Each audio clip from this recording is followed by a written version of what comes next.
Our next guest is a model, actress, and singer who had been fighting a secret battle most of her adult life. Here's Amy Weber's story. My name is Amy Weber, and I am an actress, an author, a billboard recording artist, and a cancer survivor. When I was 21 years old and right in the middle of finally pursuing everything that I'd ever wanted in my life, the doctor informed me that I had stage 3 cervical cancer and that I needed emergency surgery. It was like the brakes got put on everything. I knew I was at risk because my mother was given a drug when she was carrying me called DES, so I'm a DES baby.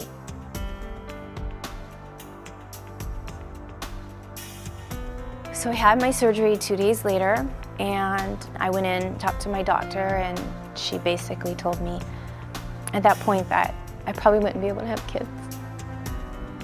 It just wasn't in the cards for me to be a mom, and that hurt.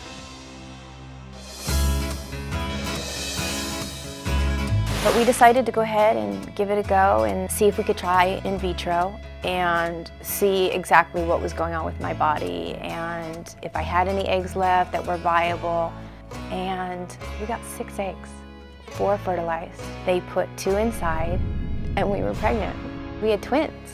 It was like 6 weeks and 7 weeks, and excitement starts growing and you start telling people, and 8 weeks and then 9 weeks.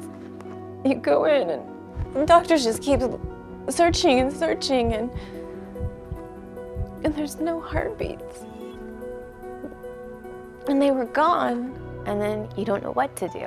Do you try again? My husband's so positive, and he's like, listen, you got pregnant once, and they said you were never gonna get pregnant, and that means something. So I had to get up and get back on the horse.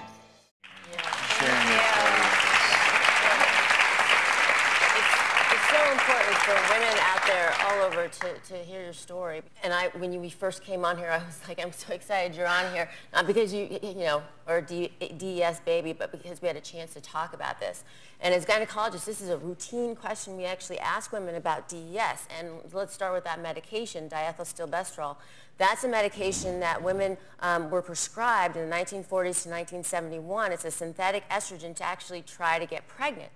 And we didn't know until after 1971, when they pulled it off, that actually it was associated with a specific type of cervical cancer as well as vaginal cancer that develops young in the babies of the mothers who took this. And then it did affect your fertility in some respects. It did. You know, I think it's really hard as a woman. I was so young, and to be diagnosed with cancer, and then to think about my future, thinking about what man would ever want to marry me, because you know, I'm so young, but I'm basically been told I'm barren.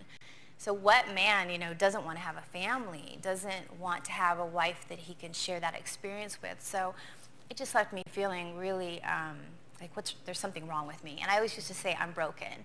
I would tell everyone, I'm broken, you know, and I know, you know, when I met my husband, I said to him, I don't think you should marry me because you want to be a father more than anything in the whole wide world, and I can't give that to you. Well, you're living proof that DES daughters are not broken, and you found a fantastic man, and you ended up having 2 beautiful babies over there, which you would never know that you had difficulties with that pregnancy. Oh my gosh, so many difficulties. And let me go ahead and introduce your husband, David, and your 2 beautiful children, Levi and Madison, who are joining us.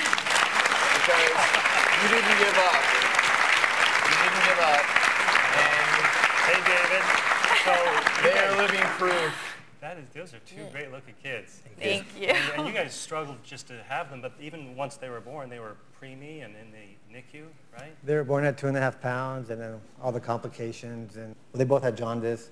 They had holes in their hearts. Holes in their hearts, and then with her, because she had the complications, breaking her water so early, the doctors were like, your daughter's very sick, and there's a good chance she has cerebral palsy.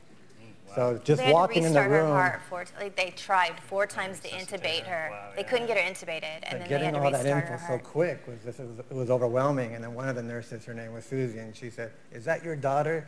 And I said, "Yeah, that's ours." And she was like, "She's a feisty one. She's not dating until she's 30." And I kind of like, looks like they're doing great. One good looking family. Thank you. And I think one of the takeaways in your story, and Dr. Lisa, you preach this a lot, is that when pregnant women take medicines, their unborn babies are also taking medicines. Mm-hmm. And that's why we have to be so very careful. If you're pregnant, you need to know what you're putting in your body. It's always better safe than sorry. And also, this is one medication that you need to know if your mother took.